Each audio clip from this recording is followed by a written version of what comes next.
Good day, everyone. My name is Russell Rebeliasa CABARON, and today we are about to talk about the history of art in late 18th and 19th centuries, specifically the Realism period.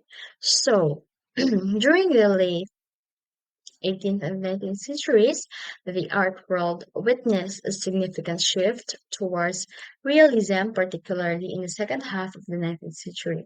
So let us explore the development of realism in the visual and performing arts during this period, highlighting its unique qualities, the changes and transitions it brought, and the impact it had on art appreciation and aesthetic.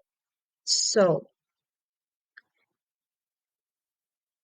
we have four subtopics: the evolution of realism in 19th century art, from Gustave Courbet to Jean Franchi Millet, and the second one is exploring the influence of realism on artistic movements in the late 18th and 19th centuries.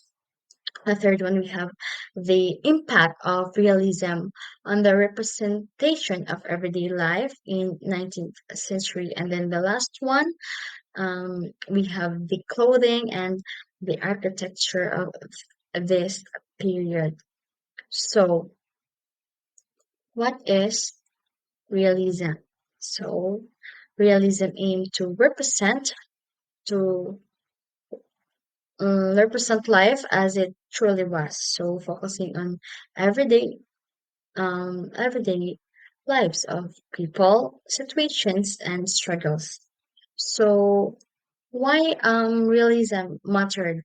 So, this movement arose during a time of social and political change. Industrialization was booming, cities were swelling, and traditional hierarchies were being challenged. Surrealist artists reflected this turmoil by capturing the unvarnished realist of their time. So, in this period, I'm sorry, think of this like um, instead of painting mythical gods on clouds like it used to be, or the usual painting, in this era or in this period of time, they painted real people toiling in the fields or crammed into train carriages. So it was a bold statement about social realism, highlighting the lives often ignored by the world. So, realism is an art movement that emerged in France in the mid 19th century. Um, the artist depicted in everyday life and people in realistic and objective way. So first, we have here an artist who is um, brought a big impact or a huge contribution in this period of time. So he is Gustave Courbet is, and he is considered also the founder of realism. So he is known for his bold, sometimes controversial works like A Burial at Ornan. So here is an example of his painting, and this one, um, Burial at Ornans, is which featured a real funeral procession with all walks of life presented.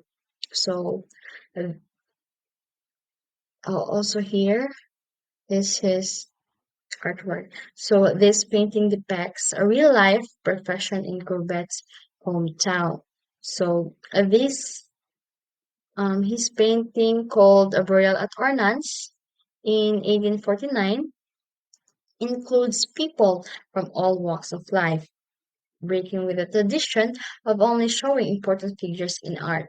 So his art is was challenged artistic convention.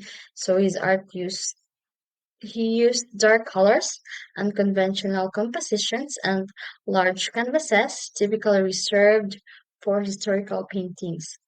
So his art sparked controversy, often rejected by official exhibitions for its social commentary.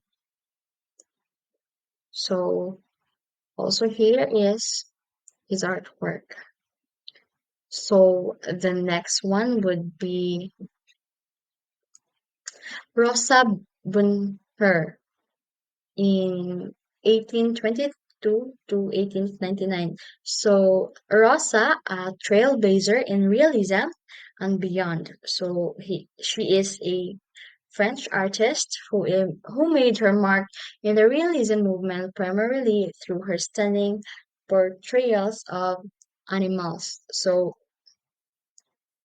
she is so her painting were popular during her lifetime, and she was one of the most successful female artists of the 19th century. So she was awarded the Legion of Honor, Fran- France's highest civilian award, in 1865. And Rosa died in 1899 at the age of 77. So her work is still popular today, and she is considered one of the most important animal painters of all time. Her paintings are on display in museums around the world, including the Louvre in Paris, the Metropolitan Museum of Art in New York City, and the National Gallery in London. So, some of characteristic of Rosa's painting is um, is their realistic and detailed depictions of animals. So she often spent hours sketching and studying animals in order to capture their movements and expressions accurately. So the next one we have John Frenchy Millet. And this artist is a founder of Barbizon School. His work is known for its social commentary and empathy for the poor. So his, ev- this evolved realism towards depicting rural life and the working class with empathy. As I said, his paintings are more somber and contemplative than Courbet's. So one of his famous paintings is The Gleaners in 1857, so which depicts three women collecting leftover grain after a harvest. So as we can see here in the painting, um, so as we can see here again, um, we can see the three women um, collecting leftover. So John Franchi Millet was another prominent figure in in realism movement alongside Rosa Bonheur. So unlike Rosa, who primarily painted animals, Millet focused on depicting the lives and hardships of peasant farmers in rural France. So the third subtopic, the impact of realism on representing everyday life in 19th century. So um, we can see that before realism, um, and it was the art was revolutionary, fundamental changing how artists depicted everyday life. So before realism, art largely focused on idealized heroes, mythical figures, and grand historical events. and everyday people and their struggles were rarely portrayed. Though after, or let's shift with realism period. So now the artists are more focused on real people. So ordinary individuals from all walks of life became the center of attention, like farmers, laborers, working class families, and the marginalized all found representation. So the next is the clothing and architecture. So the realism period in art saw a shift in fashion towards practicality and everyday life, reflecting the movement's focus on depicting real people and their struggles. So, um, in women, simpler silhouettes, so gone were the corset, cinch waists, and elaborate bustles of previous decades. So instead, women wore comfortable, straight-fitting dresses with looser body size, often made from natural materials like wool and linen. So the subdued colors of these clothes are vibrant hues gave way to more muted tones like brown, gray, and green. So this reflected the working class reality the movement often portrayed. So in men, practical suits, men's fashion also became more practical. So with tailor suits replacing elaborate garments, flat caps and working class hats were common accessories. So natural fabrics, similar to women's wear.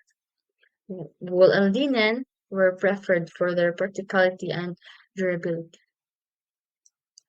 So working class clothing in prominence in art. Realist artists often depicted working class people in their everyday attire, portraying the realities of their life.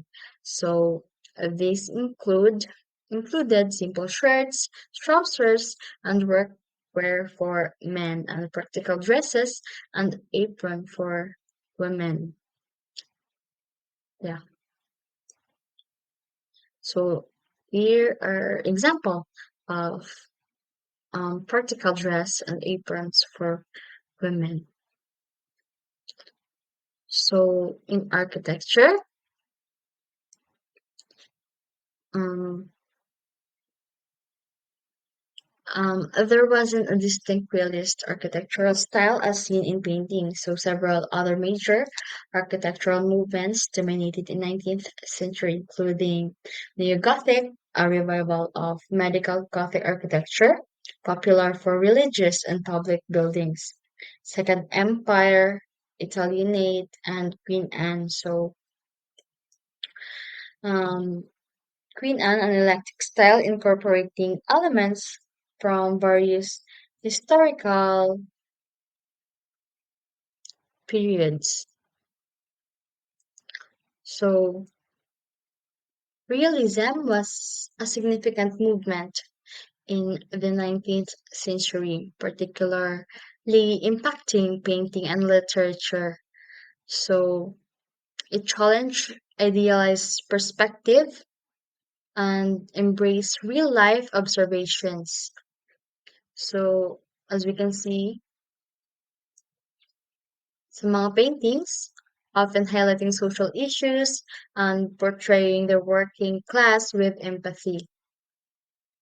Artists like Bunor and Millet played crucial roles in shaping this movement, so showcasing their unique taste, talents within the realist framework. So I think that would be all. Thank you and God bless.